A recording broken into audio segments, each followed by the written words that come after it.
Sir இதெல்லாம் விஜய் தன்னுடைய ஃப்ரெண்ட்ஸை வச்சுக்கிட்டு கட்சி நடத்தணும்னு நினைக்கிறாரா? ஆடிட்டருக்கு ஒரு பொறுப்பு கொடுத்துட்டாரு, ஆ. அவருடைய அட்வொகேட்டுக்கு ஒரு பொறுப்பு கொடுத்துட்டாரு, ஃப்ரெண்ட் அருண்ராஜுக்கு ஒரு பொறுப்பு கொடுத்துட்டாரு. ஃப்ரெண்ட்ஸை வச்சுக்கிட்டே வந்து கட்சியை ஓட்டிடலாம் கமலாசன் பாக்குறாரா? நடத்தினார்ல, ரஜினிகாந்த் நடத்தினார்ல. ரஜினிகாந்த் கட்சி ஆரம்பிக்கிறாரு, லைக்கா படம்லாம் நடிச்சிட்டு இருக்காரு. தமிழ்குமரன் முன்னாடி ஒருத்தர் இருந்தார், ராஜ்மகாலிங்கம். ஆமா.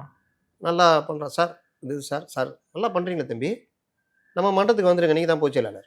பட்டாரா? இவர் பேட்டை ஷூட்டிங் போனால் இங்கே இங்கே வியாபாரம் பார்க்க ஆரம்பிச்சிட்டாரு. ஒன்று இழுத்து மூடு, இன்னைக்கு ராஜ்மகாலிங் என் கண்ணிலே படக்கூடாதுனாரு. லைக்காவும் போச்சு, ரஜினியும் போயிடுச்சு. இன்னைக்கு ராஜ்மகாலிங் எங்கே இருக்காரு? அடுத்து என்ன பண்ணாரு? என் கட்சி ஆரம்பிச்சிட்டேங்க, என் கட்சியில் வந்து இவர் தான் போச்செயலாளர். உங்க பேர் என்ன? சார் உங்கள் பேர் அர்ஜுனமூர்த்தி. கமலாசன் என்ன பண்ணாரு?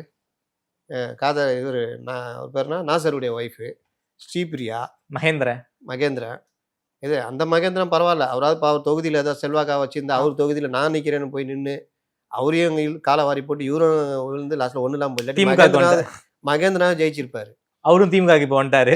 இப்ப கமலுமே எப்படின்னா ஒரு இதில் சொல்லுவாங்க, ஒரு கம்பெனில இருந்து 2 வேலைக்காரங்களும் மேனேஜரை மறைச்சிக்கிட்டு போயிட்டாங்க. லாஸ்ட்ல மேனேஜரும் போய் அந்த கம்பெனியில் அந்த மாதிரி ஆயிப்போச்சு. நீயா மந்தையில் பிரிந்த இரண்டு ஆடுகள் ஒன்றாக சந்தித்த போது பேச முடியவில்லையே.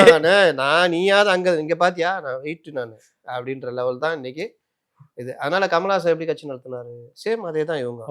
அதனால இவர்கள் இதை தாண்டி அடுத்த கட்டத்துக்கு நகரத்துக்கான ஏற்பாடு இல்லை.